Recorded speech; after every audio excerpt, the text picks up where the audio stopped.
So I'm Kevin. I've been an ADI since 2010. Prior to that, I was a training manager within Royal Mail, and through that job that I had there, we had the opportunity to be trained also in first aid, to be train the trainers basically, and that was done by St John Ambulance. So just to tell you a little bit about my background, or my credentials if you like, that's where I was first introduced to first aid training. So we were trained by St John Ambulance. Royal Mail had the license. I think they paid St John Ambulance a license fee to deliver their product, so we delivered all the internal first aid training to all of the Royal Mail employees which travelling around the southeast of England to do that. And then I had a voluntary redundancy with them eventually, and that was around about 2000, somewhere around that time. And 2010, beg your pardon. And that's when I started to do the on a self-employed basis. So I think one or two of you, I can see names on the screen there, I know, and may have done a little session with you already.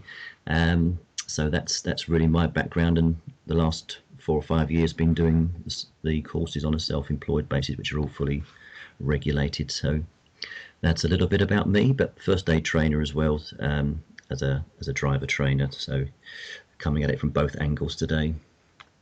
Thank you. That's great. All right. Thank you, Kevin. That's great. It just helps us all to have a little bit of background and know that you are indeed an ADI, and you've been one for many years, and a qualified first aid trainer. And you've worked in sort of different fields as well as being an ADI. So that's it just adds to it, and you've got lots of experience from different other sectors as well. So, yeah, that's it. Cool. All right. So what we're going to cover in this session. So why do we need first aid training, and what you can do in terms of your own training. So, why do we need it in the first place? So, there's a few things on the screen there. Statistically, we're spending, not right now, obviously, but we will do again. Things will come back to normal, where we do spend lots of time on the road, and there might be a high chance of being involved with or witnessing an incident, a crash. It could even be that we're first on the scene. There could be people on the chat on the webinar here today that have been involved with something like that, where they've a crash has happened and they're like the first ones to arrive. What do you do? As the first thing, it's that analogy of using the aeroplane mask falling down, isn't it? It's protect yourself first of all. Look after yourself is number one. I think that's the official advice with any first aid training, isn't it, Kevin?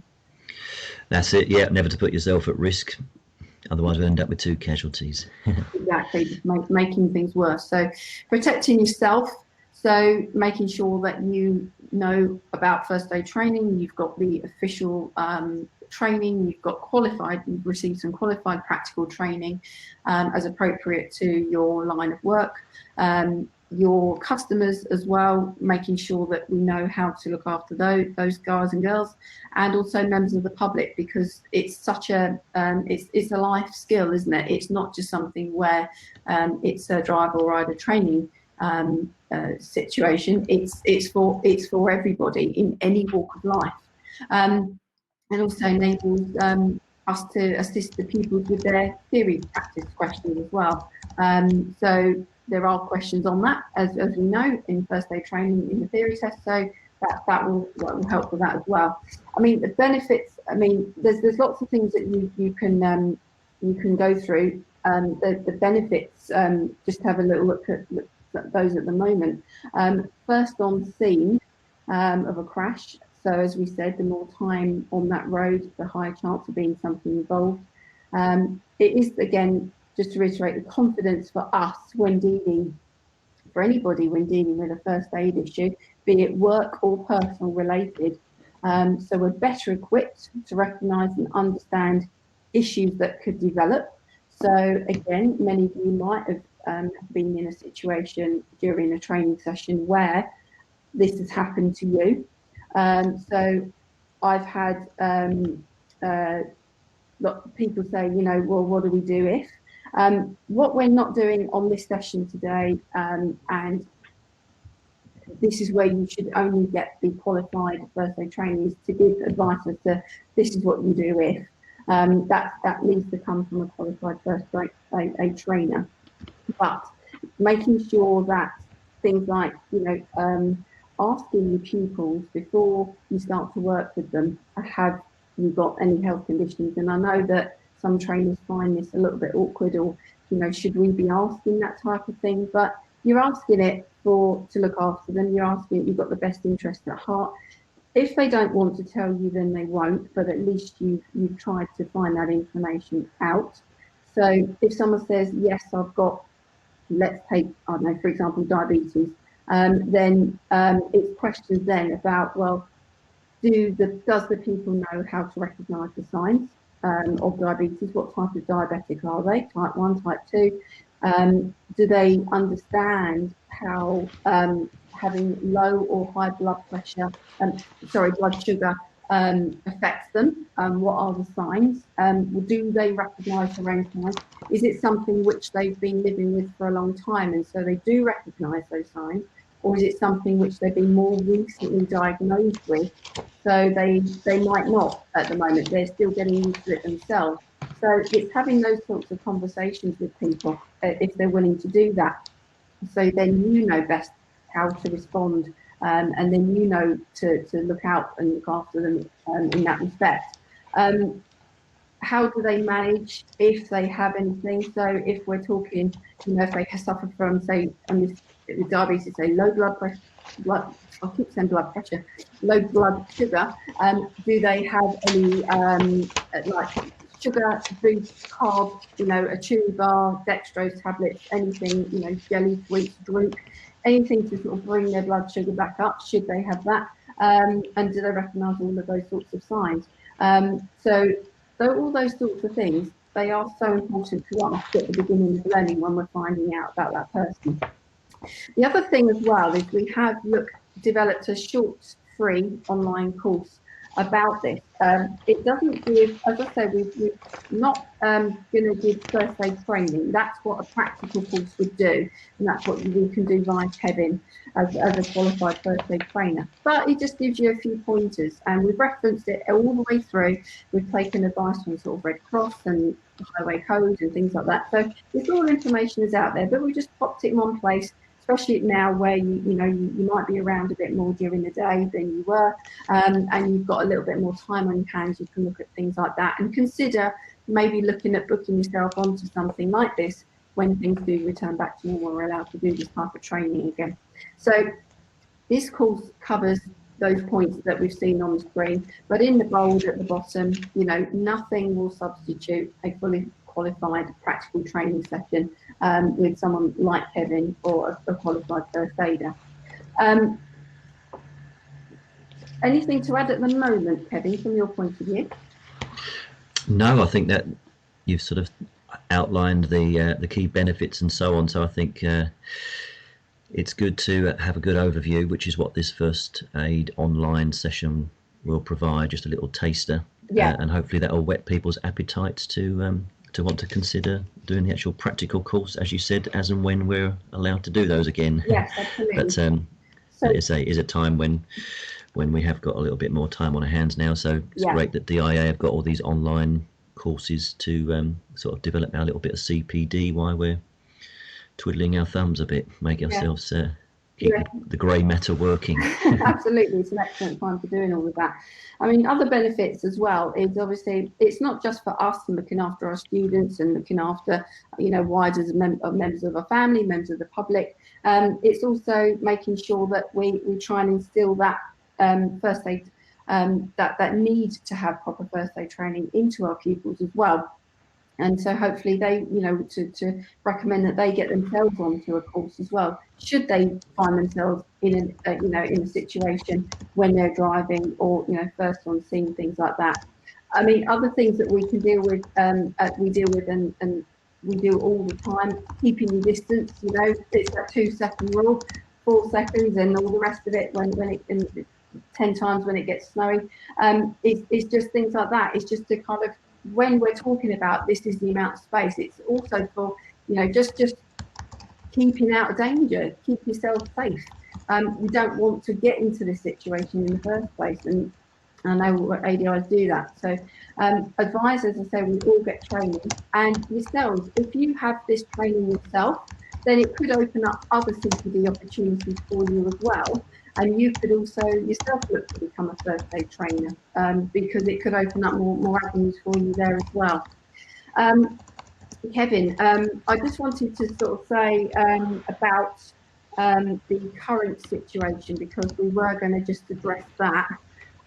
We might not have every answer officially at the moment, but we can certainly address, because people will be thinking in their minds, well, what about with the current COVID-19 outbreak? And what if if I am first aid trained, or and I needed to help somebody, then what would be the advice? Yes, that's a really good thing to think about at the moment, isn't it? I've got something I'll read from the Resuscitation Council.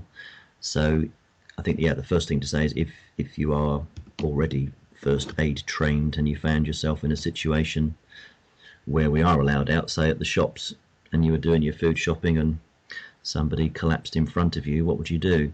So let me read this as it's sort of from the horse's mouth, as it were, the Resus Council. And it says that the Resuscitation Council state that if you are untrained or unable to do rescue breath, then just give chest compressions only. There's a scenario where someone's completely collapsed and is unconscious. Because of the heightened awareness of the possibility that the victim may have COVID-19, the Resuscitation Council offers this advice: recognise cardiac arrest by looking for the absence of signs of life and the absence of normal breathing. Do not listen or feel for breathing by placing your ear and cheek close to the patient's mouth. So that would normally be something that you would do, to listen and look and feel for breathing. They're saying do not do that. So if you're in any doubt about confirming the cardiac arrest, the default position is to start chest compressions until help arrives. Make sure an ambulance is on its way, and if COVID-19 is suspected, tell them when you call 999. If there's a perceived risk of infection, rescuers should place a cloth or a towel over the victim's mouth and nose and attempt compression only, CPR. And if a defib is available, use that as well. Put your hands in the centre of the chest, as you would do normally for the chest compressions, and push hard and fast. So it's 30 compressions, so that doesn't change, but they're just advising obviously not to do the mouth-to-mouth aspect, and a cloth or something over the patient's mouth and nose. If you have got personal protective equipment with you, some first aiders I do just carry your gloves, or if you've got something you can put over your eyes, then that's saying that use that as well on their website here. After performing the compression only CPR, is the final point here, all rescuers should wash their hands thoroughly with soap and water, or alcohol-based hand gel is a convenient alternative. Probably not in the shop at the time though. No, because the shelves will be bare. So that's the key differences there for that particular rescue breaths not to do. Yes. Okay, that's good. I mean, would you recommend, Kevin? I mean, so for example, if somebody fell over in the freezer aisle of the supermarket, let's just say, or in the street, and if you haven't got a first aid or haven't had first aid training, what would be the advice? Yeah, I mean, what we can all do, of course, is, if it warranted it, is dial 909. You don't have to be first aid trained for that, but you'd have to assess each situation as it happens. But as we said at the beginning, the golden rule is never to put yourself in danger and attempt to help somebody else. And then, depending on whether you are first aid trained or not, that will depend on your response. But the breathing and the bleeding are the two important things that you would be addressing first. So let's say somebody did fall over in your example and they've cut themselves and they've got quite heavy bleeding, then you can actually ask the casualty to, in the first instance, to help with that themselves. You'd be talking to them from a distance, but applying pressure and elevate are the two key things to help control the bleeding. So that's something the casualty may well be able to do themselves. Being careful not to, if something's stuck in that wound. Yes, well, if something's stuck in it, then the advice is not to take it out, but to leave that there, and that would obviously be a little bit more tricky in terms of you don't want to obviously be applying a pressure straight down on the protruding object, so applying pressure around it would be the next thought there. Yeah. But yeah, so it's difficult to give a blanket answer, but No. certainly if you're not first aid trained, then you're going to be much more limited as to what your options are, but we can all dial 999. I think it's an important thing that I would like to just mention there, that which we do know is a common thing that happens when there is an incident, wherever it is, particularly if it's out in public though, is the sort of bystander apathy, as it's known, where everyone thinks that somebody else has dialed 999 and then nobody rings 999, and then there's no help on the way at all. So obviously in this current environment there's not likely to be lots of people around, but it'd be a bit more isolated perhaps. But that's just a general thought there. All I would just encourage people to dial 999 even if they think somebody else has done it, because the person on the other end would rather 10 people called than no one at all, and they'll say, oh, thank you very much, we've had that call already, but help is on the way, rather than there not being any call at all. Yeah, that's a really good point, because I think I mean, if you find yourself in that situation, then it's has anyone called them? So you could probably just ask, or shout, has anyone called 999? And if not, if you're in any doubt, as you say, just call them yourself. I think some of us, or we can all sort of be a little bit worried about almost disturbing the emergency services, or having to call 999 is quite a big thing to do as well, isn't it? So like you're advising, if in doubt, do it anyway, because the person at the other end will say, thank you, we've had that, we're responding. That's it. So it is better to make that call than say the bystander apathy. Things happen. And of course, something like a supermarket, which is about the only place we're likely to be at the moment. But if you're within a Sainsbury's or Tesco's, or other supermarkets are available, just need to add that.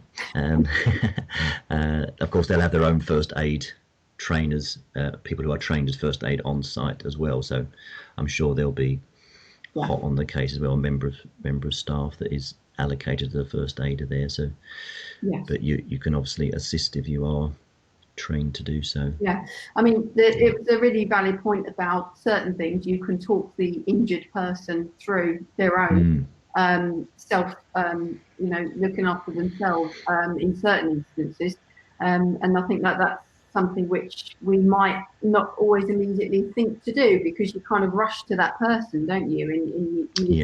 That would be my instinct, to kind of go straight to them. But currently, at the moment, that would be a very bad thing to do. So it would be keep that social distancing, 2 meters at least, and talk to them and try and talk them through, depending on, as you say, if it is a cut and they're bleeding quite a lot, pressure and elevation, don't remove whatever's in that cut. And you'd have to maybe just get something to give them to apply the pressure on. But good points there, Kevin, thank you. Okay, I know somebody's asked whether you're doing practical training, so this is where we're coming on to. So I just started to type a reply there. I'm halfway through. Okay, well, we can you can talk it through on here. So these are the courses. These are not every first aid course, I want to make that aware, but these are 3 that you can deliver, aren't they, Kevin? Yes, that's right. So you've got I think for us that are driver trainers, the one that's probably the best fit is the 1 day first aid at work. There is a 3-day course as well, but that tends to be people who will be more fit for purpose for people who are at a permanent place of work, where there are a lot of employees, and the general ratio there is that most companies will follow is they should have at least 1 first aider for every 25 employees. So if you're in that kind of environment, then obviously it's a legal responsibility for the employer to ensure there's a certain amount of people trained, and that would be the typical course that they would get sent on the 3-day one. But each employer is required to do their own first aid risk assessment depending on the nature of the environment. Like there's machinery, or if obviously it's just clerical, then probably the amount of first aiders that they would need would be less. And also they take into account things like if their place of work is, say, next to a GP surgery or actually by a hospital, then they don't need so many first aiders on site for obvious reasons. But for us in our industry, I'd say the 1 day one, that gives you all the basic life support skills from resuscitation to recovery position, all the basic things that you need to know to save a life, causes of unconsciousness, and the common conditions that we would face perhaps on a day-to-day basis, like the ones you mentioned earlier, the diabetes and perhaps asthma and things like that. The one at the bottom, the basic life support, is just mainly focused on the use of the defibrillator and the CPR. So that's a half a day. Is that the heart start? Is that what that one is about? Yeah. So people that did you say heart start? Sorry. Yes. Yeah. So it'll be using the defibrillator on that one. Even the 1 day course, we use the defib. There's defib training within that as well, but the half day one concentrates more on the unconscious casualty and how to deal with that. So it's more focused on CPR and defib and recovery position. Okay. So, so the recommendation then for an ADI, unless you are working as part of a larger driving school where you've got more people around you, and they will be more employees. I mean, for us, where ADIs, we're out in the car, aren't we? So it would really be the first one, as you say, the emergency first aid at work, a 1 day course, and that will cover many of the things that people need, a typical ADI would need, and indeed rider trainers as well. But so that one would be like the one really to go for. Then the first aid at work, the 3 days. So the guidance on that was if you're working in an office or somewhere where you've got 20, is it 1 to 25, the ratio you mentioned, people there as work, that's their place of work every day. So then you're going to they've got like a fixed place of work. That's it. Yeah, so that would be that one. So there might be ADIs out there who work in a similar environment to that. They might, but generally it's the first one. What could the half day one? I mean, the difference, does that go into more depth than what's covered? Because you mentioned the defib is covered on the emergency first aid 1 day course. So if somebody did emergency first aid 1 day, would they cover what the BLS course would cover? Yeah, so everything that's in the half day course is in the 1 day course. Okay. So you would get anything different in the half day course that you wouldn't in the 1 day. There's just the half day one is more targeted on the resuscitation, dealing with the unconscious. The 1 day course also includes other conditions like and the asthma and the diabetes, how to deal with the strain and the sprain, all those other common conditions that we might come across. Yeah. Okay. That's the difference. Yeah. Someone's asked. There is paediatric training as well. Of course, I know we didn't list that, but that would be more for a domestic family perspective, perhaps. If you've got young children or babies, then there's a separate paediatric course. But I try to be as adaptable as I can on the course. If I know I've got people on a course, and then when we're doing the 1 day course, then I'll very often include the procedure for resuscitation on a baby and a child, the choking procedure as well for a baby and child. So that's really key, I think, Kevin. That's really good, because if you've got ADIs that are going to go on the emergency first aid at work 1 day to cover all of these things, then if you know that you've got an ADI, sometimes ADIs have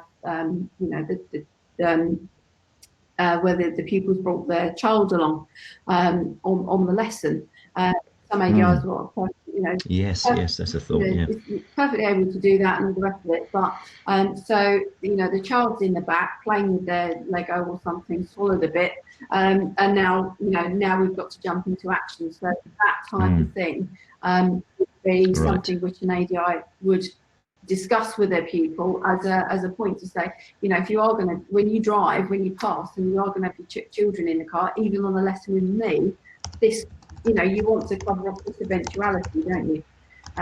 So that could also be something, a really good point, that, you know, if you've got a bunch of ADIs in your ring, Kevin, then you could put that in Yeah, we can adapt it. Yeah. adapt it. So that's really good to know. That's great. The questions come in. If you're not trained, would emergency services help you by talking you through CPR? They would, yes, definitely. That's a good point to be aware of. If they're very good at doing that, actually. So they'll talk you through it basically step by step, of what to do until the help arrives, and they'll stay on the line with you until the paramedics or emergency services turn up.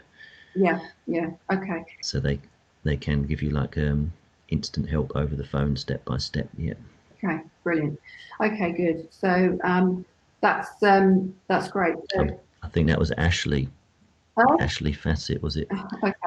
He spelt his name SSHLEY. I'm guessing it's hello, Ashley. Yeah. Yeah. Okay. Cool. So what we'll do is have a little look at. We'll get some information out on our website, on our DIA Academy. Those of you who have spotted, trained observers, that we are DIA Academy for anything training related now. So it's all over on diaacademy.co.uk website. So it's classroom, webinars, online, everything. It's all on there. So do go over there and have a little look. In case you're wondering where it's all gone off the driving.org, it's all on there. And have a little look at this. And as I say, our free course about this, few extra bits in there, will be available on there in the next few days. So it will just take you through a few basics and just give you, you know, a few sort of scenarios and things. One of the other things it will cover is ICE numbers. So a lot of you on here will know exactly what I mean by that, but some of you might not. So guidance will give you guidance on there with how to set an ICE number up on your own phone for yourself. And, you know, you could also then use that knowledge then to help your pupils or help members of your family or anyone else that needs it. So we've included content on there for both Android and Apple phones as well, and devices. So that way, when the phone is locked, then emergency services or anyone might sort of see like you've got a medical condition that come up as like medical ID or something like that, and they'll be able to see what it is that, you know, any conditions or anything or any medications or anything, you can put that information on there, which is easily obtained by emergency services. And I think they do look for things like that, don't they, Kevin? Yeah, definitely. That's a good thing to have now that a lot of the smartphones have got. So they're able to find out your basic. They can find out your basic medical stuff from there if you pop it in. ICE in case of emergency. Yep. Brilliant. So if anyone, you know, you've got your smartphone or any phone, just have a little look on there soon as you can, and just have a little look to see if you've got a condition or you've got something. Make sure you put your medical conditions on there. Other things that people could have is like a medical alert bracelet, isn't that right, Kevin? And they might have some. Yeah, or a necklace or a bracelet. Yeah. Yeah. If you've got an allergy to penicillin or some other kind of allergy, then people wear those. Yeah. So all those things are really key to ask those questions. So. And as I say, don't worry about asking people. If they don't want to tell you, then they won't. But at least you've tried to ask, you know, are there any medical health conditions you need to be aware of? Do you have an in case of emergency or ICU contact telephone number, things like that? And just ask, you know, don't worry about it, and because you're doing it as for their best interests. The other aspect as well is to just, while we've got a little time, is just to reconsider yourselves. So if you're out there and you're training and you're working, if you were to be taken ill or anything like that, do you have, you know, someone that might check on you every now and again? I think it's known as tracking or tracing. So, check in after, after a couple of hours or something like that. Just so someone knows that, you're okay, or, every once a day or something like that. It could be with a family member or a friend. And, that's part of the safeguarding course that we do as well, that we say, sometimes you're having these additional systems set up. You might think, well, that's a bit over the top, but if you've got a known condition, or you're training, you feel a little bit vulnerable doing some training or something like that, then they're good systems to have in place, just in case just to give you that level of comfort that someone will check in with you, if need be. So, okay, we're going to just have a little look at moving on in a moment. But just before we do, on our academy, we will be putting a register your interest section on there. So we do want anyone who's interested in maybe the emergency first aid at work, or any of those courses on there, just to say, hey, look, I'm interested in doing that when you're up and running again with face-to-face training. And just so we can gauge the interest, and when we are up and running with it, we can then come back to you and say, you expressed your interest. Did you want to go ahead and book? We've got dates and locations for that now. So we'll just let you know that will be available shortly, so you can do that, and it helps us to know what you like and what you don't like as well. Okay, so any other questions at the moment? So we've covered what we needed to. It was just like a real introduction, a real overview, just covering a couple of things off there. Kevin's given us some good initial advice, and especially with the COVID-19 virus out there as well, what sort of things to do. That is all really helpful and really useful. So thank you, Kevin.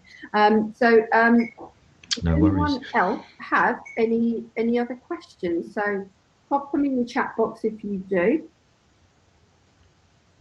If I could just add as well, or just to complement what you're saying there, just to encourage folks obviously to have a little look at that, the online course that's been put together, but just to give those the practical course a good plug as well. That's, has already been stressed, it's not a substitute for the real hands-on stuff, so we just hope that might just whet your appetite a little bit to want to take it further. And of course, just focusing on the benefits of doing a course if you've never done one before, not only to help you at work, but could help with your in a domestic home situation as well. You never quite know when you might need to use your first aid skills, and it could also potentially help with your pupils with their theory test, because they've get a few of those first aid questions, don't they? So it's good to have all that knowledge as a life skill generally. Yeah, and you just never, as you say, Kevin, you're quite right. You just absolutely never know when you're going to need anything like this. So you need to have that. It's almost, everyone should have it. It should be a basic life skill. Obviously, there's a common sense approach and things like that. That we would obviously all apply, but sometimes if you are faced with something and you think, oh my goodness, you feel a bit overwhelmed, you've never been in that situation before, it's then, like I said at the beginning, it's having that knowledge, having that confidence to be able to think, right, okay, this is what I need to do. And the additional information that you supplied for us, Kevin, with the latest coronavirus was also really, really helpful. And so, sorry, there's a few questions there, Olivia, with I don't know if you wanted to think about the one which is asking which locations. I mean, I guess that's going to depend on the demand, isn't it, as to where we can set them up. But what we'll do, we'll put something on the academy to say, to ask you to say, if we put it out in these locations, or would you be interested in it there? We'd certainly be running this at Crawley at DIA, so that because we have our own training room, so we certainly that would be definitely one. And so we will put a few ideas of locations and just get an idea of where you guys would like to have this type of training. The cost of it for first aid training, we will come back to you on that as well. It's something which we need to agree. We just need to work out, is there a level of interest for this first of all, then we'll get all that over to you. And another good question, someone has said, has asked, if you gave somebody you gave first aid incorrectly, Oh yes, I often get asked that one. Yeah. Yeah, that's a good question. It's quite a common one as well. So Yeah, the basic answer is no. There's something known as the Good Samaritan Act. So, provided you're obviously following the training that you've been given, there's never been a successful case in the UK where someone has been sued as a result of. I mean, if you think about the morality of it, you're trying to help somebody and save their life, basically, for them to turn around and sue you and say, well, you didn't do it right.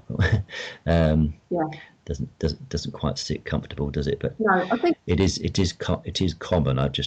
Would just say for ribs to be broken when you're doing chest compressions. That's not unusual.